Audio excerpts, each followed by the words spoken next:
habitar en tu presencia, menguar para que crezcas tú y cada día seré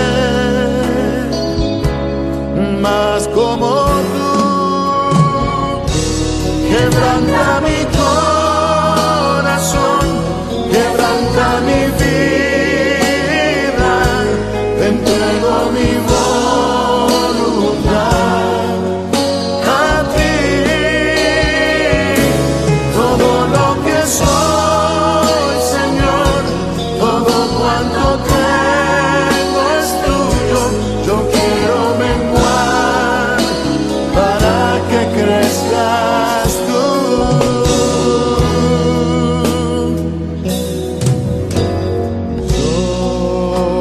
Yo quiero más de ti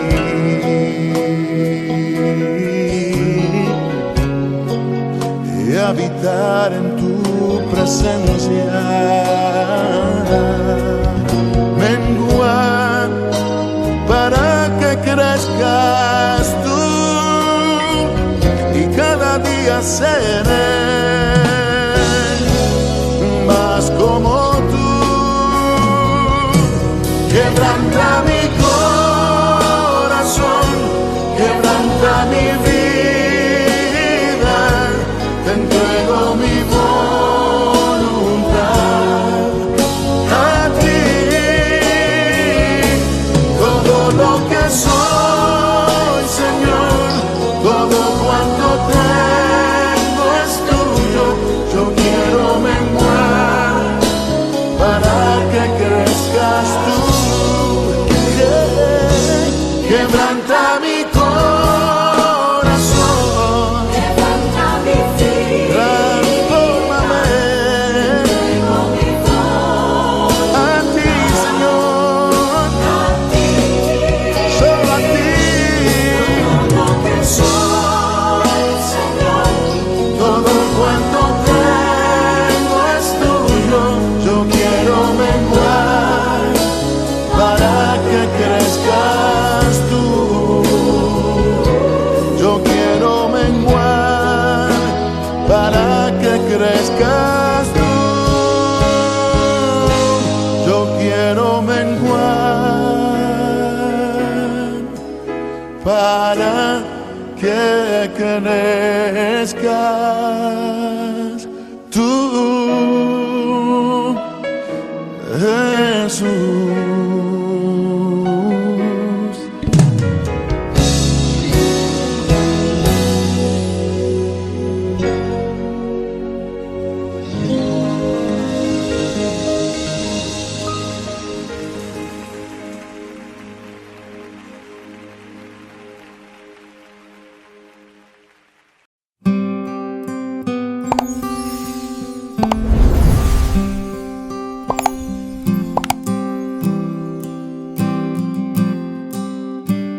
Capítulo 2.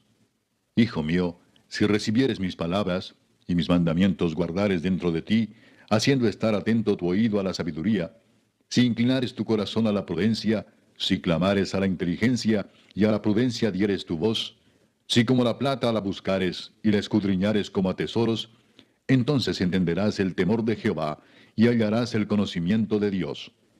Porque Jehová da la sabiduría, y de su boca viene el conocimiento y la inteligencia. Él provee de sana sabiduría a los rectos, es escudo a los que caminan rectamente.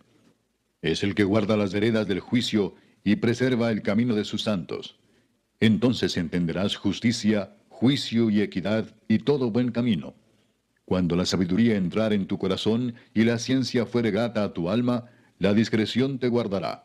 Te preservará la inteligencia para librarte del mal camino, de los hombres que hablan perversidades, que dejan los caminos derechos para andar por sendas tenebrosas, que se alegran haciendo el mal, que se huelgan en las perversidades del vicio, cuyas veredas son torcidas y torcidos sus caminos. Serás librado de la mujer extraña, de la ajena que halaga con sus palabras, la cual abandona al compañero de su juventud y se olvida del pacto de su Dios. Por lo cual su casa está inclinada a la muerte y sus veredas hacia los muertos. Todos los que a ella se lleguen no volverán ni seguirán otra vez los senderos de la vida. Así andarás por el camino de los buenos y seguirás las veredas de los justos, porque los rectos habitarán la tierra y los perfectos permanecerán en ella. Mas los impíos serán cortados de la tierra y los prevaricadores serán de ella desarraigados.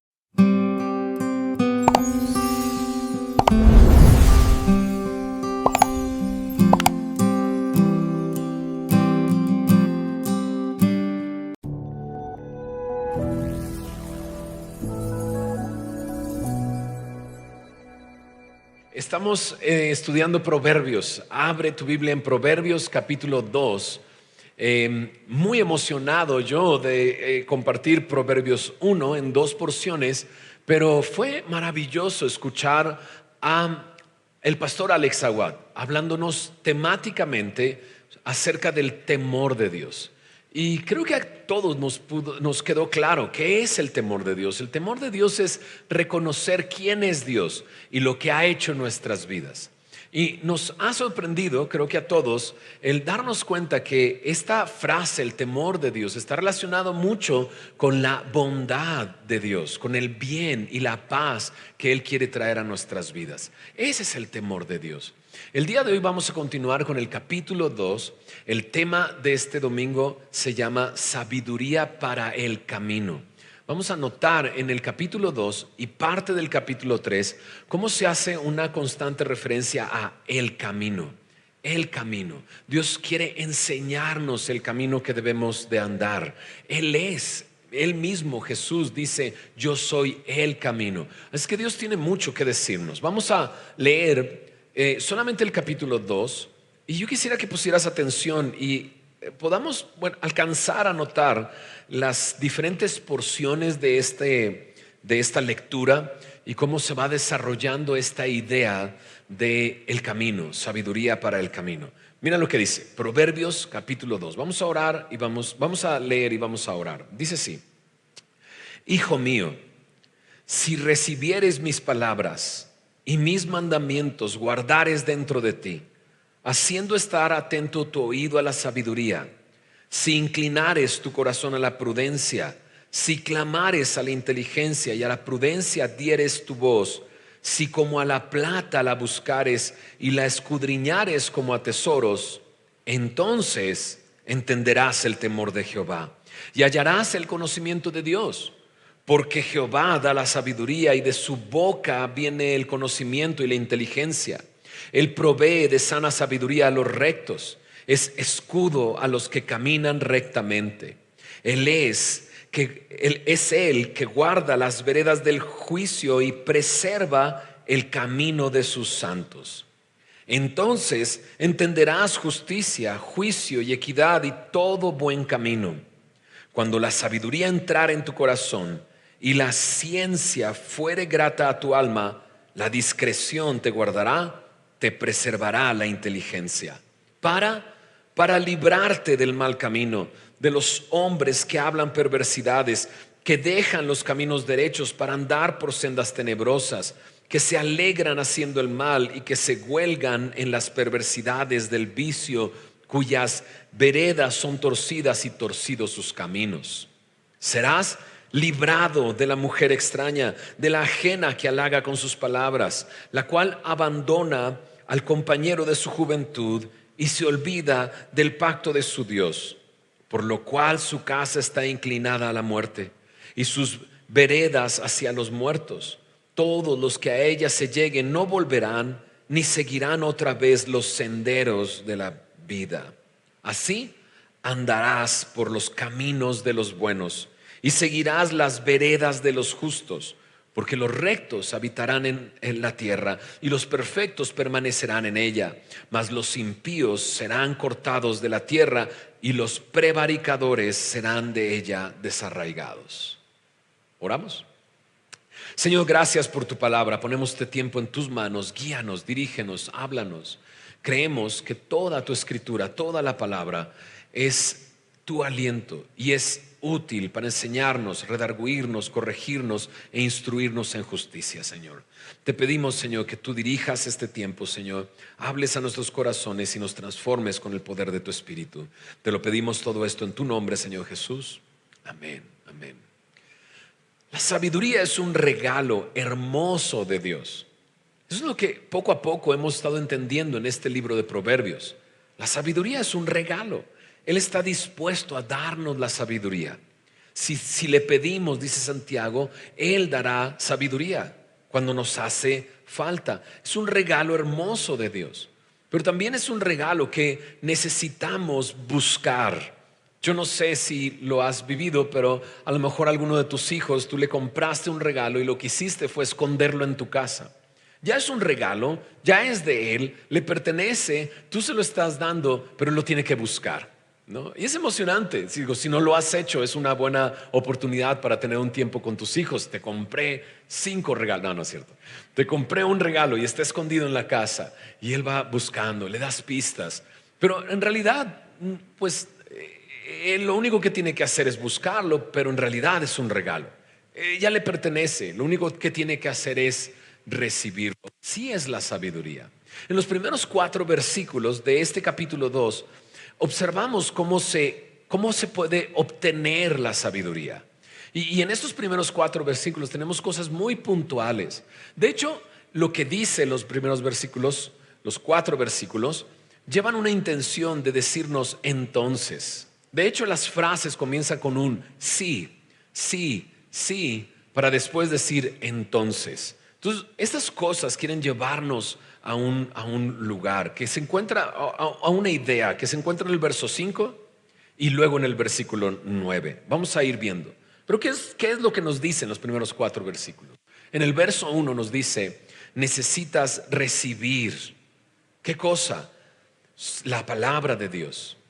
Acuérdate que Salomón le está escribiendo a su hijo, pero no necesariamente está hablando de mandamientos que él le puso a su hijo, sino está haciendo referencia a los mandamientos de Dios y a la palabra de Dios. Entonces, lo primero para obtener sabiduría es recibir la palabra, pero no solamente recibirla, guardarla. Dice ahí, si mis mandamientos guardares dentro de ti. No solamente recibirla, sino guardarla. La palabra de Dios, Pablo le escribe a Timoteo diciéndole que la palabra, las sagradas escrituras, dice, las conoces desde tu niñez. Segunda de Timoteo 3:15 dice, y ellas pueden hacerte sabio para la salvación. Cuando yo escucho recibir alrededor de la palabra, me recuerda cómo Jesús en el sermón, en la parábola del sembrador, él termina diciendo, aquel que recibe la palabra, aquel que retiene la palabra, aquel que escucha y entiende la palabra, da fruto a 30, a 60, a 100 por uno. Ese fruto es esa sabiduría que Dios quiere darnos. Necesitamos recibir y necesitamos guardar su palabra. Pero no solo eso.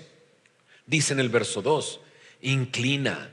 ¿Inclina qué? Inclina tu oído, inclina tu corazón. Porque no se trata solamente de escuchar, sino de aplicar la palabra de Dios. Santiago nos dice que es bienaventurado aquel que es un hacedor de la palabra, no un oidor olvidadizo. No solamente recibir la palabra, guardarla, sino estar dispuesto a poner nuestro corazón en ella y aplicar la palabra de Dios, nuestra voluntad rendida a Él. No solo eso, en el verso 3 nos dice clamares. Esto me habla de orar, de clamar a Él, de orar, de venir en oración. Cuando clamar me habla de un lamento, de un llanto. Y me recuerda como Pedro le dice en su primera carta, en el capítulo 2, versículo 2, dice, desead como niños recién nacidos la leche espiritual no adulterada, para que por medio de ella crezcáis para salvación. ¿Has visto a un niño pedir leche? Dice, lo he escuchado toda la noche. Me despierta con su llanto. Y sabes, cuando se trata de nuestra relación con Dios, a Dios no lo tienes que despertar. Su palabra dice que Él no duerme, aquel que nos guarda y aquel que nos cuida. pero sí debemos de venir y clamar y orar. ¿Orar qué? Lo mencionamos ya. Santiago 1:5. ¿Te hace falta sabiduría? Pide sabiduría. ¿Cómo puedo obtener sabiduría? Recibiendo su palabra, guardando su palabra, aplicándola en mi corazón, pero también pidiéndola, porque Él está dispuesto a dar sabiduría. Pero la que más me gusta es este versículo 4, porque dice ahí, si la buscares, dice, si como a la plata la buscares y la escudriñares como a tesoros. Es buscar, es escudriñar como un minero, como alguien que entra a una mina y comienza a perforar y a golpear la roca y a romper la roca hasta que alcanza y llega a ese lugar donde se encuentra el tesoro. Así debemos de buscar la palabra de Dios. Así debemos de buscar su sabiduría. Así debemos de buscarlo a Él. Cuando pienso en un minero que profundiza y profundiza, me recuerda también a Jesús cuando habla del sermón del monte al final y que dice, ¿a qué compararé a un hombre que escucha mis palabras y las pone por obra? Dice, a un hombre que edificó su casa sobre la roca. Y porque vendrán circunstancias, tormentas, vientos, lluvia, y la casa se va a sostener porque está fundada sobre la roca. Sin duda es una referencia a nuestro caminar cristiano. Nuestro caminar cristiano constantemente es invadido por circunstancias que quieren descarrilarnos, desviarnos del camino de Dios. Pero cuando uno busca la sabiduría, cuando uno profundiza, porque eso es lo que Jesús está tratando de decir, que cuando uno cava y cava profundo y llega al lecho rocoso y ahí edifica su casa no se va a caer, se va a sostener, porque ha decidido escuchar y poner por obra la palabra de Dios. ¿Cómo obtener sabiduría? Ahí está, en estos 4 versículos. ¿Y qué va a suceder? Bueno, lo mencionamos. Si haces esto, entonces ¿qué? Versículo 5 dice ahí, entonces entenderás el temor de Jehová y hallarás el conocimiento de Dios. Ya el pastor Alex nos habló extensamente acerca del temor del Señor y lo mencionamos hace unos momentos. Es reconocer quién es Dios y lo que Él ha hecho por nosotros. Eso es el temor de Dios, saber y conocerle. Ahora, me encanta este versículo 5 porque es como si creara un ciclo que se mantiene girando. ¿Qué me refiero con esto?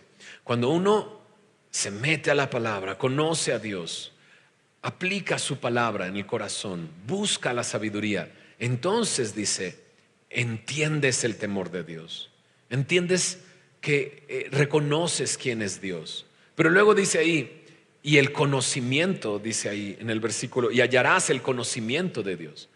Entonces es como un ciclo, ¿verdad? Temes a Dios y obtienes sabiduría y conoces a Dios. ¿Y qué haces cuando conoces a Dios? Conocer a Dios es esencial, es indispensable para temerle. Y le tememos porque obtenemos sabiduría, pero también le conocemos. Y es un ciclo constante que va creciendo cada vez más. Es maravilloso nuestro caminar en Cristo porque va creciendo, va avanzando.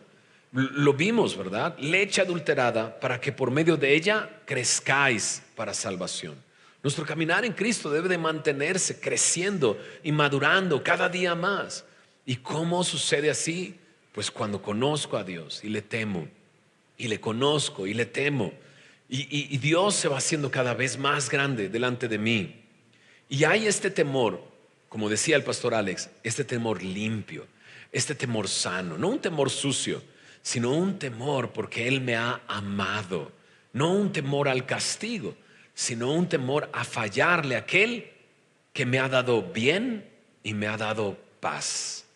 Qué increíble. Obtienes sabiduría y entonces entiendes el temor de Dios. Pero en el versículo 9 vuelve a haber un entonces, ¿verdad? Mira lo que dice en el verso 9.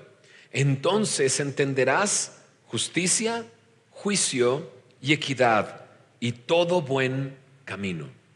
¿No? Aquí hay 3 cosas y luego un extra al final. ¿Cuáles son estas tres cosas? Entenderás justicia. ¿Qué significa justicia o a qué hace referencia aquí? Justicia hace referencia a que entenderás lo que es correcto, lo que es justo. Juicio me habla de veredicto, de sentencia. Entenderás el juicio, pero también dice entenderás equidad, que también se puede traducir como igualdad, rectitud. Sabes, si tú has pasado de muerte a vida, si el día de hoy tú eres creyente y amas al Señor, eres su discípulo, estás en el camino de Dios, creo que todos los que estamos ahí podemos mirar hacia atrás y decir, no, todo esto estaba velado delante de mis ojos. No entendía que era justicia. Al contrario, yo ponía el estándar de justicia. Por eso reclamaba y decía, esto no me parece justo. No es justo lo que estoy viviendo. Porque nosotros definíamos la justicia, pero ahora, conociendo a Dios, pareciera que ese velo se quitó y ahora sabemos y entendemos lo que es justo. Ahora entendemos que Dios es un Dios soberano y que traerá a juicio todas las cosas. Antes sentíamos eso, una injusticia y como no hay ningún castigo para aquel que hace lo malo y nos confundimos y entonces pensamos que haciendo lo malo nos va a ir bien. Pero incluso esto de equidad, antes de conocer a Cristo, éramos demasiado, pues eso, juzgones y veíamos a las personas y le dábamos cierto valor a las cosas de acuerdo a lo que nosotros consideramos que tiene valor. Pero cuando obtienes sabiduría, entiendes lo que es correcto, entiendes el juicio de Dios, pero también entiendes acerca de igualdad, de rectitud, de equidad. Y mencioné, y hay un extra, dice ahí en el verso 9, y todo, ¿qué dice ahí? Buen camino. Dijimos, esta porción me habla de sabiduría para el camino. Estamos observando cómo obtener sabiduría y lo que trae esa sabiduría. Trae el entender el temor de Dios, el conocimiento de Dios, pero también entender lo que es justo, el juicio, entender equidad, pero entender todo buen camino. Porque Dios quiere que andemos en ese camino. Me llama la atención porque hay muchas referencias acerca del camino en la Biblia, de este caminar, de esta vida. Jesús dijo en Juan 14:6, yo soy el camino. Yo soy el camino, la verdad y la vida. Nadie va al Padre si no es por mí. Cuando conocemos a Jesús, entendemos que Él es el camino, pero también entendemos que Él es el destino también. Él es nuestra meta, nuestro destino. Pero qué maravilla que ese mismo destino es el camino. En el Salmo 32, versículo 8, Dios le dice o habla diciendo, te haré entender y te enseñaré el camino que debes de andar. Dice Dios, sobre ti fijaré mis ojos. Él quiere enseñarnos el camino. Es a través de su sabiduría que podemos entender todo buen camino. ¿Nos ha dejado algo para alumbrar el camino? ¿Nos ha dejado alguna lumbrera o alguna lámpara? Claro, muchos de nosotros la traemos, ¿verdad? Levanta tu lumbrera, ¿no? Y tu celular, a lo mejor porque en tu celular traes ahí la Biblia. Pero eso es lo que me dice su palabra. El Salmo 119, verso 105 dice, lámpara es a mis pies tu palabra y lumbrera a mi camino, ¿no? Entendiendo estas cosas, mira lo que dice el Salmo 143. Quizás estos 3 versículos, Salmo 143, son unas cuantas páginas atrás en tu Biblia, puede convertirse en una oración que nosotros podemos hacer. Mira lo que dice el Salmo 143, versículo 8, 9 y 10. Dice así, hazme oír por la mañana tu misericordia, porque en ti he confiado. Hazme saber, ¿qué cosa? El camino por donde ande, porque a ti he elevado mi alma. Líbrame de mis enemigos, oh Jehová, en ti me refugio. Enséñame a hacer, ¿qué dice? Tu voluntad, porque tú eres mi Dios, y tu buen espíritu me guíe a tierra de Qué curioso, ¿verdad? Rectitud, equidad, a una tierra donde entienda de equidad, de igualdad, de qué es lo correcto, qué es lo justo. Esta puede ser una buena oración para esta semana. Enséñame el camino que debo de andar, que tu buen espíritu me guíe. Hazme saber el camino por donde ande, ¿no? Es una buena oración para nosotros. El tema de hoy es sabiduría para el camino, ¿no? Sabiduría para el camino. Ya vimos cómo obtener sabiduría, ya vimos lo que provoca, pero creo que ya te diste cuenta. Me salté del versículo 6 al versículo 8 y fue adrede, porque creo que aquí encuentro por qué puedo estar seguro de que Él quiere darme sabiduría. Mira lo que dice ahí en Proverbios 2, verso 6. ¿Por qué? Porque Jehová da, ¿qué cosa? La sabiduría. De su boca viene el conocimiento y la inteligencia. Él provee de sana sabiduría a los rectos, es escudo a los que caminan rectamente. Es el que guarda las veredas del juicio y preserva el camino de sus santos. Creo que ya te diste cuenta. Aquí hay muchas referencias a el camino, el caminar, veredas, camino, porque Él quiere guiarnos por ese camino. ¿Y por qué podemos estar seguros?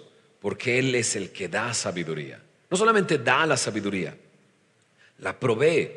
No solamente la provee, es un escudo a nuestro alrededor. Es un escudo, dice aquí, es un escudo a los que caminan rectamente. Él es el que nos guarda. Y guarda, dice, las veredas del juicio, preserva el camino de sus santos. Él quiere hacer esto y Él puede hacer esto. Él quiere, Él da, Él provee, Él protege. A Abraham Dios le dijo en Génesis capítulo 15, Abraham, no temas, yo soy tu escudo, tu galardón será sobremanera grande. David le dice a Dios, tú eres escudo alrededor de mí. David no pide que Dios sea su escudo. David dice, tú eres escudo alrededor de mí, mi gloria y el que levanta mi cabeza. Él es el que preserva el camino para que no nos desviemos, para que no nos descarrilemos. Él comenzó la obra, Él terminará la obra. Él es el que pone el querer como el hacer por su voluntad. Él es el Padre de las luces que está dispuesto a darnos toda buena dádiva, todo don perfecto. Porque Él es el Padre de las luces y en Él no hay mudanza ni sombra de variación. Él es fiel, Él permanece siempre fiel, dispuesto a darnos toda buena dádiva, todo don perfecto. ¿Cómo lo sé? ¿Cómo puedo estar seguro de esto? Él envió a su Hijo amado, Jesús, el cual pagó nuestros pecados en la cruz.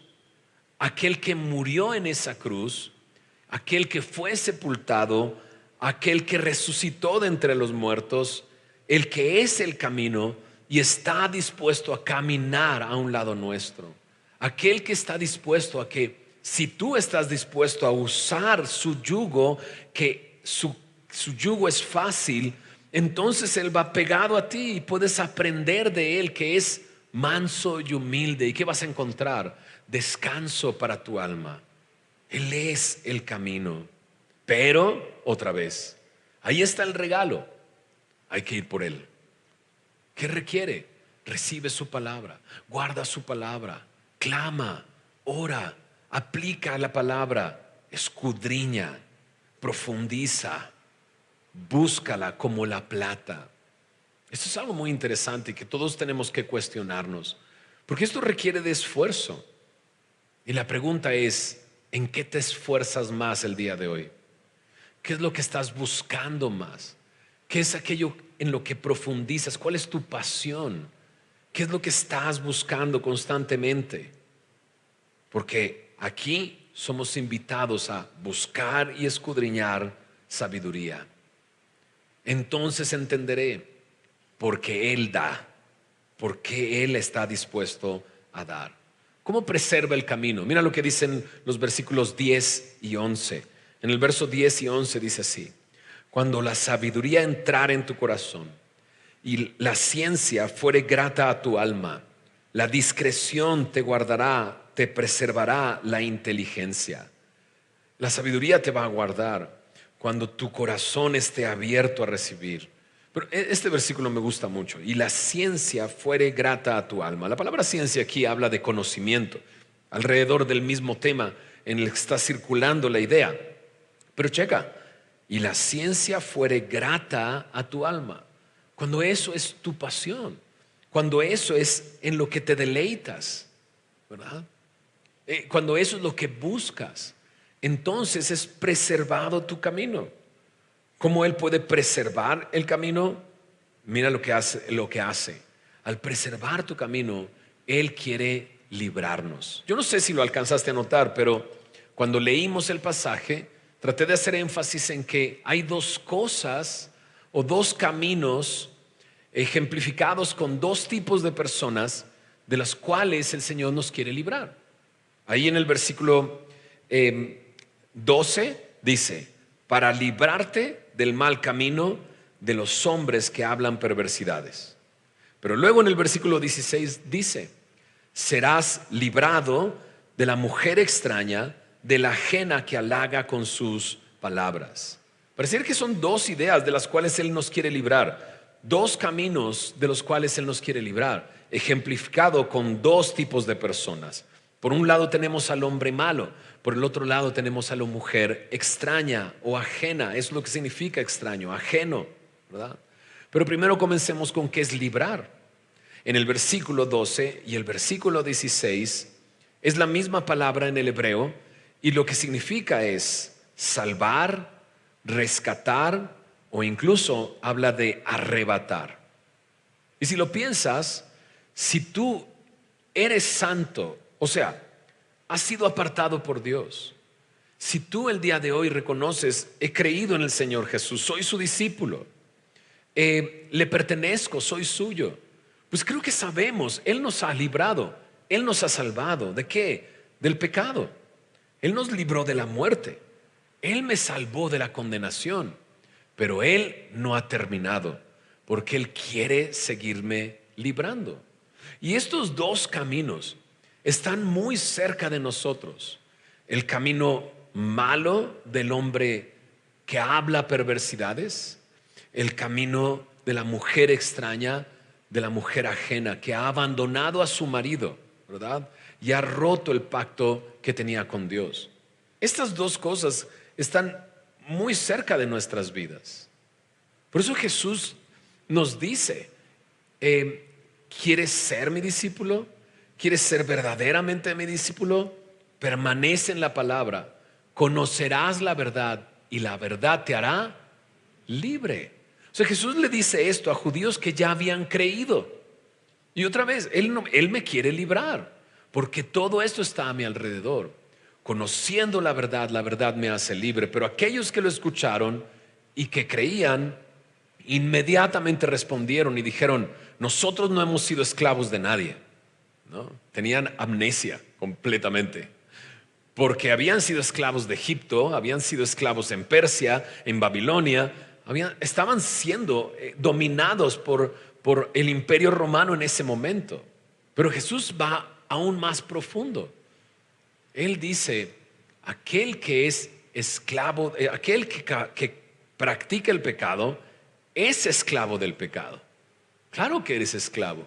Y Jesús dice, pero si el Hijo os libertare, seréis verdaderamente libres.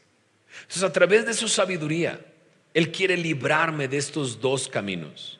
Del camino malo del hombre que habla, dice, perversidades. Es interesante, pero comienza con hablar, ¿no? Pero al final, en el versículo 15 dice, sus veredas, camino, son torcidos sus caminos. Pareciera que comienza con el hablar. El hombre habla perversidades. El hombre ha dejado los caminos derechos para andar por sendas tenebrosas. Termina en un camino torcido. Pero también la mujer extraña halaga con sus palabras. De hecho, aquí mismo en el capítulo 7, verso 21, hablando de esta mujer, y de hecho vamos a hablar mucho más de esta imagen que Salomón utiliza para hablar de la mujer extraña. En el versículo 21 dice: lo rindió con la suavidad de sus muchas palabras, lo obligó con la salamería de sus labios. Palabras. ¿Qué es salamería? Salamería es la demostración de cariño de una manera exagerada o empalagosa. Entonces, por un lado está el hombre del camino malo que habla perversidades. Por otro lado, las palabras son suaves. Las palabras son empalagosas. Las palabras son en realidad halagos, ¿no? Y estos halagos no son comunicación, son manipulación. Eso es lo que son. De hecho, la Biblia me dice que nos cuidemos de aquellos que nos lisonjean todo el tiempo, ¿no? Que nos hablan cosas que queremos escuchar. Eso es peligroso porque nos puede desviar. ¿Y qué es lo que presenta aquí? Que aquellos que se llegan a esta mujer, dice aquí, no seguirán otra vez los senderos de la vida, porque su casa está inclinada a la muerte. Entonces el hombre perverso que habla perversidades, su camino es torcido. La mujer que habla con halagos y con lisonjas, su camino es hacia la muerte. Y aquel que se involucra no regresa a las sendas de la vida. Eso es lo que está diciendo. Ahora, esto está a nuestro alrededor constantemente. Y debemos de darnos cuenta como creyentes. O sea, ya hemos estudiado la sabiduría de Dios, me quiere hacer entender, quiere que ande por su camino. Ya dijimos, hagamos esta nuestra oración, pidámosle a Dios, guíanos por el camino que tú quieres que ande. Pero a nuestro alrededor hay caminos torcidos y todo el tiempo quieren desviarnos, descarrilarnos. Por eso dice ahí que Él nos preserva el camino de los santos. Él preserva el camino que quiere que andemos. Pero podríamos decir que esto es algo que vemos todos los días a nuestro alrededor. Hombres hablando perversidades. Vivimos en un tiempo muy feo, muy feo, donde perversidades son cada vez más vistas como algo normal, ¿no? Hace tiempo pues, me da rabia. Me da rabia. Yo he hecho música por algún tiempo en mi vida y me gusta mucho la música, y ahora más en el sentido de que puede comunicar algo que puedo transmitir como un mensaje para las personas que necesitan escucharlo, ¿verdad? Pero me da rabia, ¿qué cosa? Me da rabia que hace un par de años le dieron un premio al mejor compositor a un hombre que habla puras perversidades. Literal, perversidades. ¿Sí saben de quién estoy hablando o no? Créeme, yo no soy dado a prohibir cosas aquí en Semilla, no, pero y no soy dado a escuchar reggaetón, que Dios me libre. Pero la verdad, la otra vez escuché algunas canciones de este tipo y yo decía, pero ¿por qué está diciendo eso? ¿Por qué está hablando de esa manera? ¿Y por qué cautiva tanto? ¿Y cómo se atreven a darle el compositor del año? Perversidades que entran como música y ya hasta las estás repitiendo. Y son cosas que no dirías enfrente de tu mamá, o enfrente de tu esposa, o incluso enfrente de tus hermanos. ¿Y por qué le estamos dando oído a eso? Haciendo que se convierta en algo tan normal. Mi esposa dice que ese tipo de canciones, y sobre todo de esta persona, es como pornografía auditiva. O sea, ok, no estoy viendo pornografía, pero la estoy escuchando.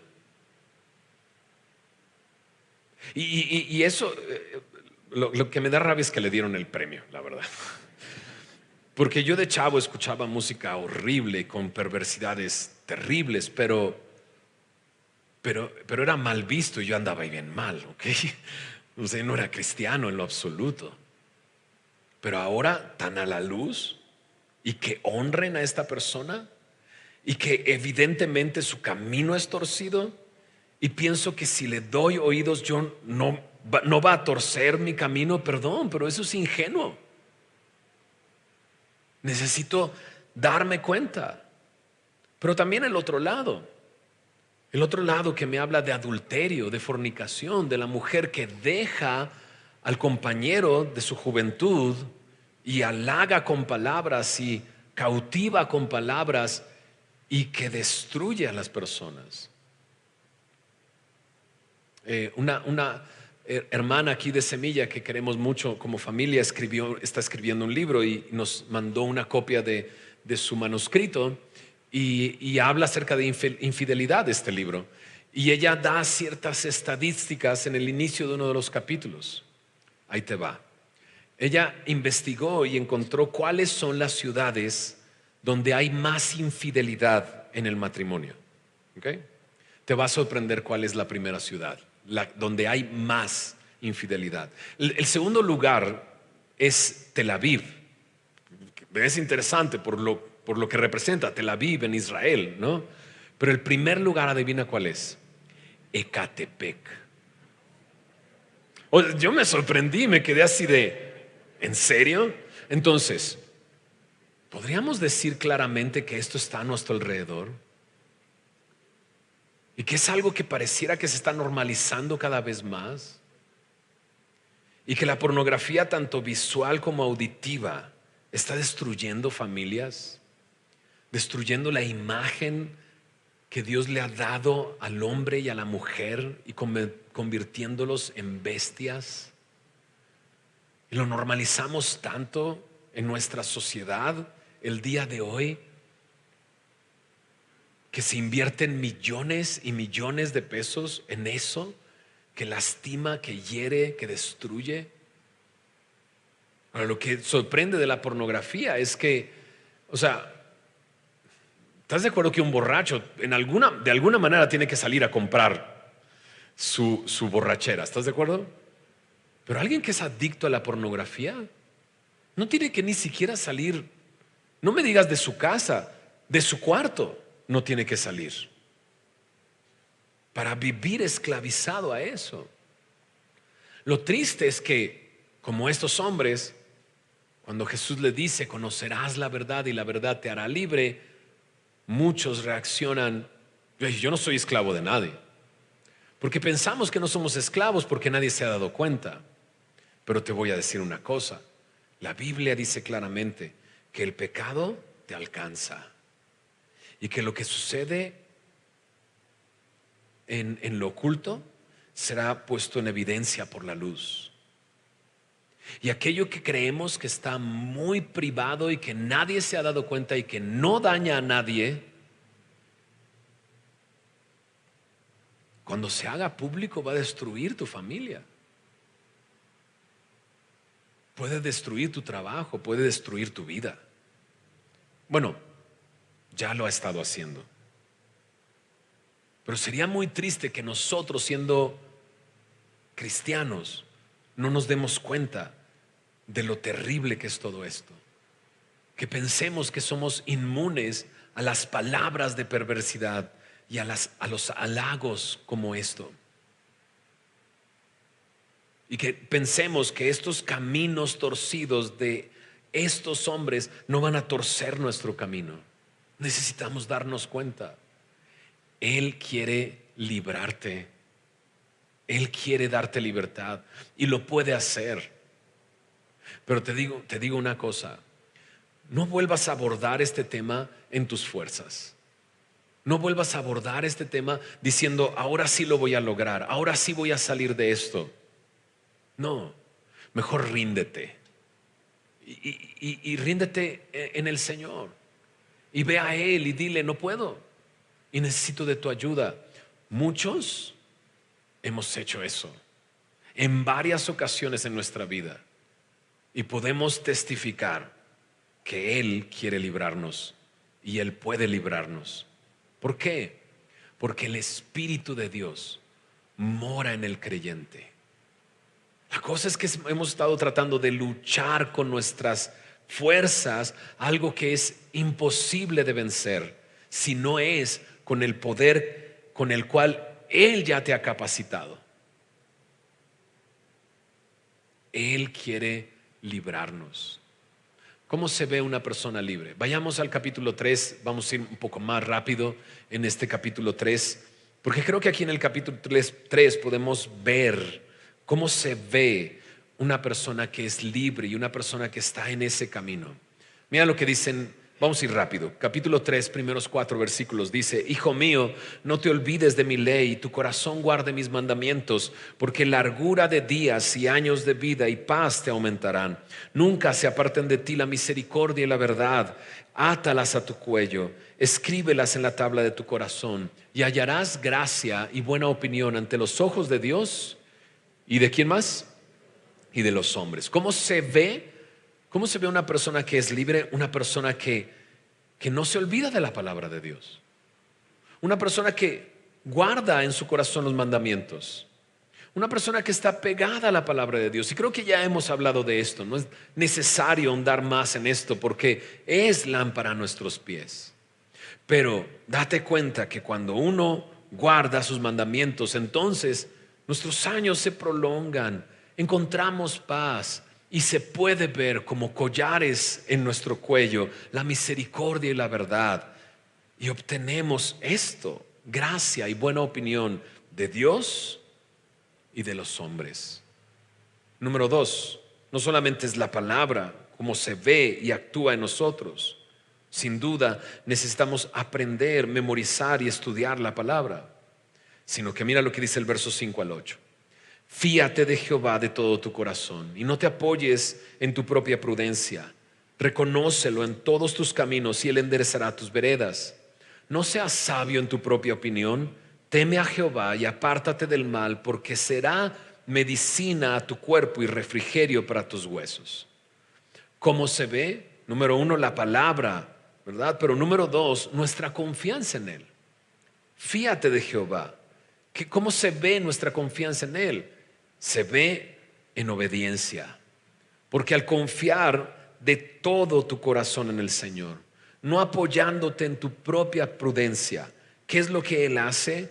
Él endereza tus veredas. Él endereza tus veredas. Tú no tienes que enderezar tu vereda. Él es el que endereza tu vereda. ¿Cómo lo hace? Confiando en Él. Pero confiando completamente en Él. ¿Lo notaste? Fíate de Jehová de todo tu corazón. Muchos de nosotros somos dados a estirar la patita y confiar en algo más. O sea, sí, estoy confiando en ti, Señor, pero por si me falla, ¿no? Ya me voy para acá. Y confiamos en nuestra prudencia. Nos creemos sabios en nuestra propia opinión. Pero no, nuestra confianza tiene que estar completamente en Él. Ahora, no está diciendo que no uses de prudencia. Necesitamos ser prudentes. Pero ¿qué significa esto de no apoyarme en mi propia prudencia? Ahí dice en el versículo siguiente: reconócelo en todos tus caminos. No seas sabio en tu propia opinión. No te, dice ahí, no te apoyes. Sí tengo que ser prudente, pero mi apoyo no debe de ser mi prudencia. Mi apoyo debe de ser el Señor. Entonces, ¿cómo se ve una persona que está siendo librada y que está Dios guardando su camino? Como una persona de la palabra, como una persona que confía en el Señor, pero también como una persona que honra a Dios. Mira lo que dice el verso 9 y 10. Honra a Jehová con tus bienes y con las primicias de todos tus frutos. Y serán llenos tus graneros con abundancia y tus lagares rebosarán de mosto. Esto también es una forma de mostrar mi confianza en Dios, honrándole con los bienes que Él ha traído a mi vida. ¿Por qué? Porque ya mi confianza no está en lo que tengo o en lo que gano. Mi confianza está en el Señor. porque he confiado de todo mi corazón en Él. Si yo sigo teniendo mi confianza en lo que gano, en mis bienes, no estoy honrando a Dios de esa manera. Estoy honrando lo que me puede dar. Y recuerda, como dice Jesús, donde está tu tesoro, ahí está tu corazón. Tú no puedes servir a dos señores, no puedes servir a Dios y a las riquezas. Debemos de entender que todo lo que Dios trae a nuestra vida es algo con lo que necesitamos honrarle, es algo con lo que podemos bendecir a otros, participar de su obra, adorándole con los bienes que Él ha puesto en nuestro corazón. Esta es otra manera de mostrar que confío en el Señor, reconociéndolo en todos tus caminos, incluso en esta área de los bienes. Y por último, verso 11 y 12, ¿cómo más se ve una persona que está en el camino del Señor? Una persona que dice: no menosprecies, hijo mío, el castigo de Jehová, ni te fatigues de su corrección, porque Jehová al que ama castiga, como el padre al hijo a quien quiere.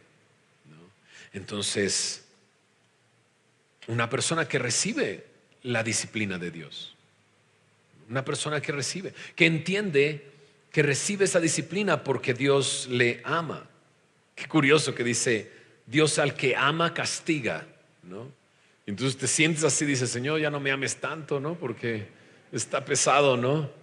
Pero entendemos que la disciplina de Dios tiene un fruto, tiene fruto de justicia. Nadie se pone a brincar de alegría cuando Dios lo está disciplinando. Pero podemos entender que tiene un propósito esa disciplina, ¿verdad? Y puedo entender que me disciplina porque me ama, ¿no? Entonces ya no levanto el puño: Señor, ¿cómo te atreves? Sino que levantas tu corazón y le dices: Señor, guíame. Señor, ayúdame a entender lo que está sucediendo en mi vida. Corrige aquellas cosas que necesitan ser corregidas en mí, ¿verdad? Así se ve, ¿verdad?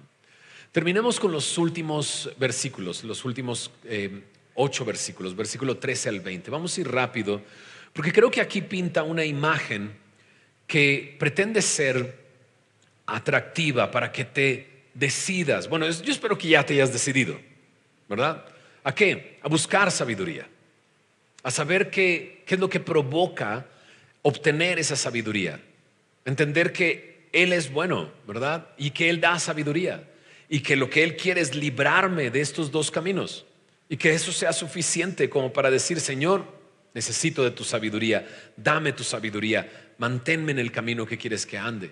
Pero creo que estos versículos también nos van a ayudar. Mira lo que dice el verso 13: bienaventurado el hombre que halla la sabiduría y que obtiene la inteligencia, porque su ganancia es mejor que la ganancia ¿de qué? De la plata, y sus frutos más que el oro fino. Más preciosa es que las piedras preciosas, y todo lo que puedes desear no se puede comparar a la sabiduría. Largura de días está en su mano derecha, en su izquierda riquezas y honra. Sus caminos son deleitosos y todas sus veredas paz. Ella, la sabiduría, es árbol de vida a los que de ella echan mano, y bienaventurados son los que la retienen. Jehová con sabiduría fundó la tierra, afirmó los cielos con inteligencia. Con su ciencia los abismos fueron divididos y destilan rocío los cielos. Claro, es una imagen muy clara. Es bienaventurado aquel que haya sabiduría. Es bendecido aquel que haya sabiduría, porque encuentra algo que el oro o la plata no te pueden dar. Es más precioso que cualquier piedra preciosa, y trae a tu vida bendición. Es árbol de vida. ¿Te acuerdas del árbol de vida? Aquel que estaba en Génesis, aquel que vuelve a aparecer en Apocalipsis. Ahí está la sabiduría como ese árbol de vida que convierte mis caminos en caminos deleitosos, en caminos de deleite. ¿Recuerdas que Edén significa deleite? Qué curioso que estén estas dos ideas pegadas. Caminos deleitosos, veredas de paz, como ese momento en que Adán y Eva están en el Edén, en paz con Dios. Esa es la imagen que Dios quiere grabar en nuestra mente, para que digamos, Señor, yo quiero ser ese hombre bienaventurado. Yo quiero ser ese hombre con caminos deleitosos y que sus veredas son de paz, que camina en ti, que ora y que busca como la plata, como los tesoros, que profundiza y que se ve que es un hombre de la palabra, que honra y que confía incluso en la disciplina de Dios. Quiero ser ese hombre. ¿Quieres ser ese hombre bienaventurado? ¿Quieres ser esa mujer bienaventurada? Vamos a ponernos de pie y vamos a pedirle eso al Señor. Señor, gracias, Señor, por tu palabra. Gracias por este tiempo. Gracias por lo que tú has querido enseñarnos este día. Señor, siempre nos sorprendes, porque tú tienes para nosotros bendición. Señor, tanta bendición tienes para nosotros que nos has librado del castigo eterno. Nos has librado de la condenación. Nos has librado de la culpa, de la vergüenza, del miedo. Señor, nos has dado una relación contigo. Y nos has dado una relación contigo que se prolonga por la eternidad, Señor, más allá de la muerte, Señor. Gracias, Señor, por lo que tú has hecho en nuestras vidas. Señor, sácianos de tu misericordia todos los días y te cantaremos y te adoraremos todos los días de nuestra vida, Señor. Sigue haciendo tu obra en nosotros, Señor. Endereza nuestras veredas, Señor. Protege, Señor, el camino de los santos, Señor. Guíanos constantemente y líbranos. Te pido por aquellos que están luchando con estas cosas, Señor. Luchando con lo que hemos hablado, Señor. Y Señor, sabiendo que se acerquen a ti, sabiendo que tú puedes librarles, que tú puedes sacarles de ahí, Señor, que tú quieres librarles de la destrucción, que tú les amas tanto que tú hiciste todo para rescatarlos de la esclavitud. Señor, haz tu obra en cada uno de nosotros, Señor, y confiamos que tú, que nos conoces a cada uno de nosotros, tendrás para cada uno de nosotros bendición. Señor, queremos ser hombres y mujeres bienaventurados, que hallan la sabiduría. Te lo pedimos todo esto en tu nombre, Señor Jesús. Amén. Amén.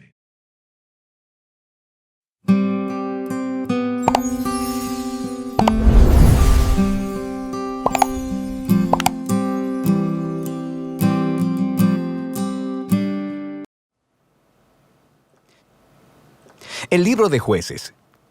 Recuerda que después de que Josué guió a las tribus de Israel hacia el interior de la tierra prometida, él les llamó a ser fieles al pacto con su Dios, obedeciendo los mandamientos de la Torá. Y si hacen esto, ellos les demostrarán a todas las demás naciones cómo es Dios. Así que Jueces comienza con la muerte de Josué y básicamente cuenta la historia del completo fracaso de Israel. El nombre del libro viene del tipo de líderes que Israel tuvo en este periodo. Antes de que tuvieran reyes, las tribus fueron gobernadas por jueces. Ahora, no pienses en algo como una corte. Estos eran líderes regionales, político-militares, algo así como un jefe tribal. Y necesita ser advertido, el libro de Jueces es muy perturbador y violento. Cuenta la historia de la corrupción moral de Israel, de su mal liderazgo y básicamente de cómo vinieron a ser semejantes a los cananeos. Pero esta triste historia también debe generar esperanza para el futuro, y puedes ver esto en la manera en que el libro está diseñado. Hay una larga introducción que prepara el escenario para el fracaso de Israel, porque ellos no expulsan a los cananeos que quedaron. Luego tenemos la gran sección principal del libro, con historias acerca de la creciente corrupción de los jueces de Israel. Y la progresión de la narración muestra cómo los líderes de Israel pasan de bastante buenos, a malos y a peores. La sección final es bastante perturbadora y muestra la corrupción del pueblo de Israel en su totalidad. Así que profundicemos para explorar un poco más cada parte. La sección inicial comienza con las tribus de Israel en sus territorios en la tierra prometida. Y aunque Josué derrotó algunas de las ciudades cananeas claves, todavía había mucha tierra que conquistar y muchos cananeos viviendo en esas áreas. Así que el capítulo 1 incluye una larga lista de grupos cananeos y ciudades que Israel no expulsó de la tierra. Ahora, recuerda, El objetivo de expulsar a los cananeos era evitar que Israel adoptara la corrupción moral y la manera de adorar a sus dioses mediante el sacrificio de niños. Dios llamó a Israel a ser un pueblo santo, y esto no estaba sucediendo. El capítulo 2 describe cómo Israel simplemente se estableció junto a los cananeos y adoptó todas sus prácticas culturales y religiosas, y la historia se detiene justo aquí. Por casi un capítulo entero, el narrador nos da una vista general de todo lo que está a punto de suceder en el cuerpo del libro. Esta parte de la historia de Israel, dice el narrador, es una serie de ciclos en espiral descendente. Israel se vuelve como los cananeos, así que pecarían en contra de Dios.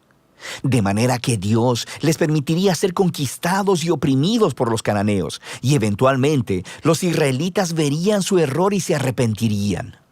Así que Dios levantaría a un libertador, un juez de entre Israel, que derrotaría al enemigo y traería una era de paz. Pero Israel eventualmente volvería a pecar, y el ciclo volvería a empezar. Este ciclo provee el diseño literario y el flujo de la siguiente sección principal del libro. Se repite para cada uno de los 6 jueces principales cuyas historias se relatan aquí. Ahora, las historias de los primeros 3 jueces, Otoniel, Ahod y Débora, son aventuras épicas, pero también son historias extremadamente sangrientas. Los jueces mismos o las personas que ayudaban al juez derrotaban a sus enemigos y libraban al pueblo de Israel. Las historias de los siguientes 3 jueces son más largas y se enfocan en las fallas del carácter de los jueces, quienes se vuelven peor cada vez. Así que Gedeón comienza bastante bien. Es un hombre cobarde, pero eventualmente termina confiando en que Dios puede usarlo para salvar a Israel.